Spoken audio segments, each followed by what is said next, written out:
let's get started. What caught your attention this week or this month? Yeah. Oh, okay, that's a very interesting one. I think there's so many instances that I need to pull back, but I would say I always get fascinated when it comes to nature. So reconnecting back from Mombasa, 2 days back I had a walk at the safari park, and just seeing the animals back again, it feels lively with the kids that I was, my nieces and nephews, and being able to appreciate how Allah has created the beautiful nature. I'm a very nature-oriented person, and I think that was. It might not look so big, yeah, but it actually means a lot to me. So I think that is something that's we were reconnecting this week, reconnecting back with nature, and just trying to bring in the childish beauty in you among the busiest days and the craziest moments. So yeah, that's beautiful for me. Yeah, that's good. I also love nature. So, something that caught my attention this week is that I heard the governor of Nairobi saying that at the female employees will get, I don't know, days off when they're on their menstrual.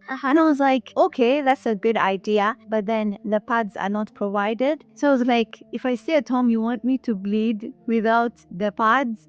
So I was like, why don't they just provide the pads and then later on maybe follow? Ama, we can get the two. Yeah. So that's what I was thinking. I was like, how did he come to that conclusion to say that we can stay at home because of cramping?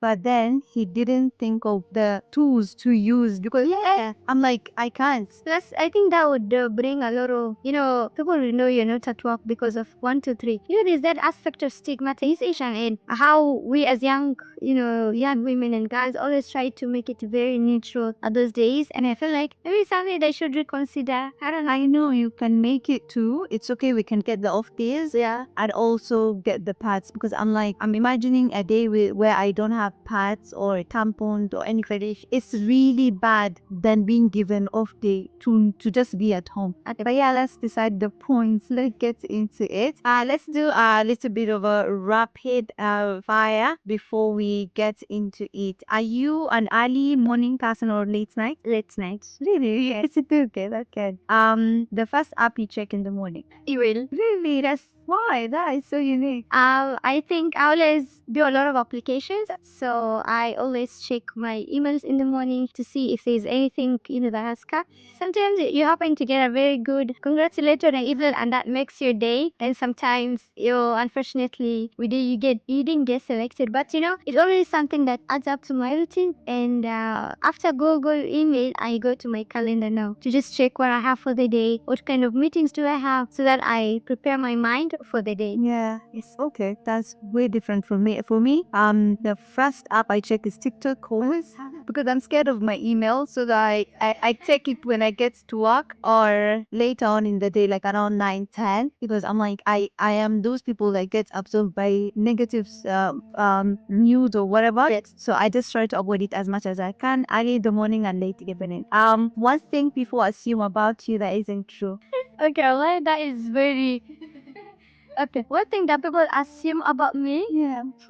I think people think I am someone that is unapproachable, but wallahi, I think for me, I'm one of the most very approachable person, very friendly. I put a different face on the internet, yeah, to just maintain the professionalism. But in real sense, I'm someone that always want to interact with people. It's very social and a bit of kind-hearted kind of person. Those with soft napatanga, and that to me it brings a lot of sometimes a lot of contradiction. People take advantage of you, so sometimes you have to stay strong before you are called to show that this is the kind of a person you are to maintain the balance. But in real sense, I am one of the most friendliest person you'd ever meet and interact as well. Yeah, that's nice. I could tell because we met today. Yes, so you are very approachable or you have a big smile on your face. So I wouldn't think that you're not approachable. But yeah, that's good. So let's get started into it. Tell me about your childhood and how you grew up. This will make me emotional. I grew up in Malindi. Nice. And maybe some people don't know Malindi. Malindi is a small town in the coastal region of Kenya, and it's a town that is people say it doesn't grow, and I don't know why that is how it is. And I grew up as a young girl in a family of 6, and I have my twin sister. She's very, I know most people don't know, but I have a twin sister, but we're fraternal and we have different likes and dislikes. And I grew up as a young girl who is very ambitious, very ambitious. I used to get that a lot from my, teachers, Tafika Mali, with what you're doing. I started my primary at Tawheed Muslim Academy, which is just a very good school. And I would say it wasn't easy for me to study because I grew up in a family where girls are not taken so much into studying, and it was very hard for me. I come from Arab background, and it was crazy. At that moment, that was around the 2006, 9, Uko, and I wanted to study, so I joined primary. I remember I was very active, literally like the one active girl in school. So my teachers used to really like my energy, and I used to be among the top students. But that didn't just come. I used to really, really study. Like, sometimes when I look back, I'm like, I used to take a lot of my time. And I became a school prefect, and I became a school head girl when I was in class 6, 7, and I started leading the school. And that's where I started understanding myself better, because leading a group of 30 students in class to 300 as a general school shifted how I used to think and how I used to see things. And I'll really take it back to my teachers who were very supportive, my ustad, because it was an integrated school. And growing up, I used to have that fear of me not wanting to do anything wrong. And it was crazy, because when I used to say I don't want to shake hands with men and stuff, and you'd find my classmates saying, oh, you're being too religious. And when I used to say I want to represent Kenya in different countries, as I didn't know the work I'm gonna do in the future, but I used to have that thinking, I want to represent Kenya at global conferences. And my classmates would laugh at me, literally. So that's utafika America kweli? And it's like, yeah, I'm gonna be there. And I made it this year, alhamdulillah. So I think it's about believing in your childhood dream. And it didn't grow just because I wanted things were easy for me. No, I had to fight. I had to get a scholarship for my primary education for me to go on with studies. You can just imagine. So I really take back my childhood moments, but I was that serious kind of a girl who is just focused. And I feel like sometimes maybe I lost my fun moments. Oh, but I think it's worth it. Okay, Yeah. that's good. Can you tell me, give me a picture of what was money around the house? Were you kind of rich people? Were you like managing? And if you can give me like a picture just so that I can understand. Okay. I always say I come from a high well-off family. Alhamdulillah, I was just middle A, middle type. And my dad, my abo used to. Nice. What process in my Somali? That's the student, by the way. Yeah. So my abo is used to work in a family business, and then there was a lot of conflict, and then it's just disrupted. And things now grew back to zero, and we had to set everything back. And it was very tough, because even getting to study, I needed to get someone to pay my school fees. And I remember I was giving a speech.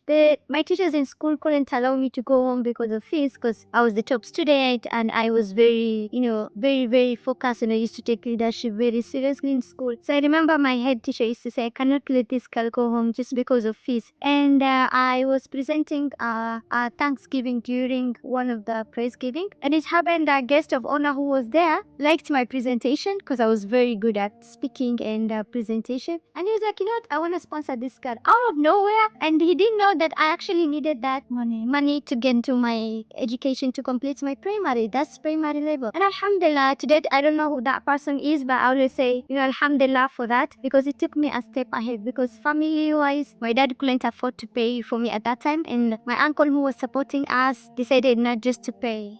So sometimes it came with a lot of fights for you to study. Yeah. And that was the bare minimum I usually look at right now. I tell myself education is like it has to be like a basic need. So I didn't really come from a very well-off family, but that really motivated me to want to build something up for myself, that I can make a good life for my future family and kids. Sometimes I would make random videos and say, hey, to my future kids, this is how you're gonna do. Just to make it, to actually make yourself that this is where you came from and this is where you are going. Even for my high school, I actually got a scholarship to study high school through the Wings to Fly scholarship program, because I was the top student. I finished my KCPE, I remember. And I was like, I don't know, how am I gonna must continue. I remember all my classmates who were beneath me had already enrolled to schools, and I was still trying to figure out how am I going to go to high school. And if I studied in Malindi, it would be very hard for me to complete Form 4 because of early marriages and stuff. So I was like, Ya Allah,